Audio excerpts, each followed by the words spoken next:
Hello everyone, Joey Riz here coming to you with another video. I'm here to tell you why the LG G8 that I'm filming on right now is the best phone they've made in years. Let's check it out.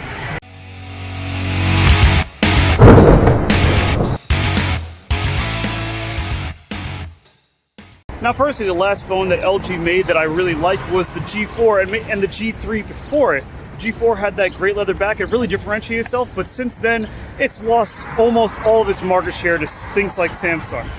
They kind of peaked around the G2 6 years ago. And what have they done since then? Well, at least now we have the G8. Well, I will hand it to LG. This phone is beautiful and it is a really good size. I really like the feel in the hand. This phone is about the same size as like a Pixel, maybe a little bit bigger, but they have a big screen and I can get my hands around it and I haven't had really too much trouble using it. Saying that, this thing is a fingerprint magnet, as you would probably expect. You have the dual cameras on the back. I am really happy though that they are flush. We haven't seen flush cameras really at all, like any big end smartphones. So I'm really happy to see it, but you know, it does make the device really slippery, especially without those. It sits on a table, it will walk itself off. That's why I'm really happy that LG furnished this little case with it. It's thin, but it's grippy enough that it makes the phone much easier to use, doesn't slide around. Now I can already hear you in the comments. The G8, it's full of crazy gimmicks that are not good and don't add anything to the phone and all that stuff, but there are some that actually work pretty well. But first, let's take a look at the specs on this particular phone. The LG G8 being a 2019 flagship, it does have 2019 specs. It is rocking a Snapdragon 855.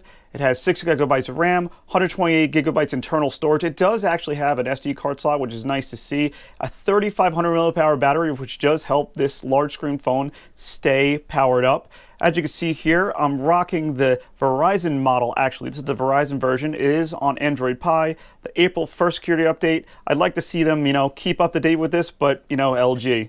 The first thing on this phone that falls flat is definitely that Jedi mind control hand gesture stuff. And yes, it really does not work. I've tried a bunch of ways and you can get it to, start up sometimes, but most of the time, as soon as you see that little bar, it falls flat. It doesn't work.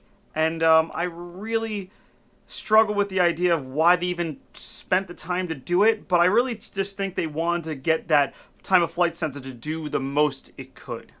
One thing that does work, but not well, is the Hand ID. If you turn off every other security function on the phone, the Hand ID, if you can get it just right, just the right distance from the phone, it does work. It's just like, why? I mean, if there's so many other ways to unlock the phone. I really struggle at the way that this is going to work, especially if they want you to use it hands-free. If you have something on your hands, it's really not going to be able to tell, what your veins in your hands and if you're covered in honey or something. Speaking of the, time of flight sensor, that is the one that, is the greatest addition to the phone, because Face Unlock, something on like the OnePlus 6T, OnePlus 7, it uses a camera and that is easily thwarted, but really, the time of flight sensor, it takes a 3D map of your face, and it's really quick. Even, just popping it up really quick, it opens up without any of the other security on. It works really well. It's one of my favorite actual functions of this phone. Yes, we do have a fingerprint sensor on the back, which is great, which I do love to have, but I really do like the fact of having the face unlock that is actually secure. I nodded to it earlier, this phone has 2 back cameras and 1 front-facing camera, 12 megapixel, 16 megapixel, and I think an 8 megapixel front-facing camera. It's all good, but to tell you the truth, I'm kind of irked that the Korean model has 3. It has that telephoto on the back. I'm really wondering what the thinking is, because I'm guessing the space is there for it. They just didn't give it to America, but, that's how it is. But I just figured I'd show you, I went to NASA to watch a rocket launch, and I went to the New York Auto Show recently, and I guess I'll just show you some photos and videos from the phone from those events.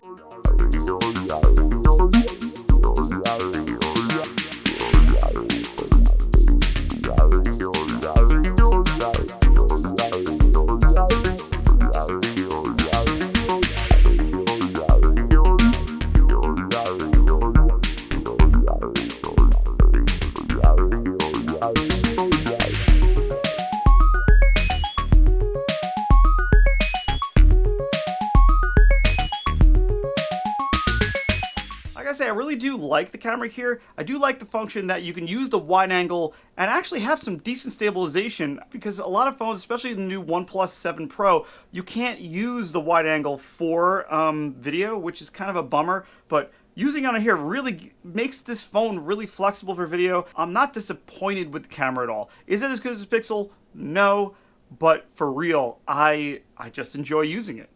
Now, based on the specs, the 855 to 6GB RAM, you would expect this phone to be fast, and it is. LG software has softened some. It's, you know, they don't have as many overlying features or anything. You know, of course you have some duplicate apps and some bloatware on, like, you know, carrier models, but the phone is fast. The camera launches fast.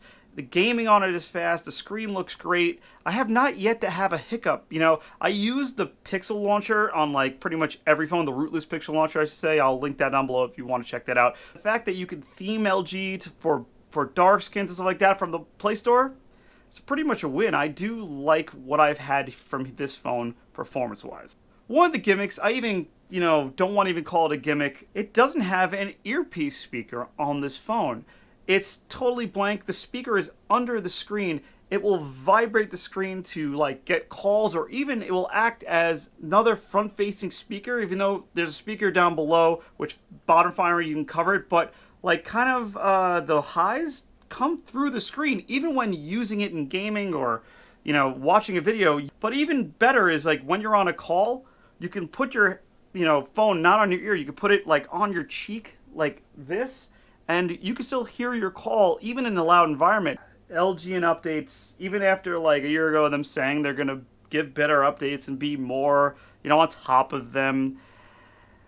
The V40, you know, video up here, it's not updated yet. Yes, like the Verizon model just now saying that they're updating the Pi.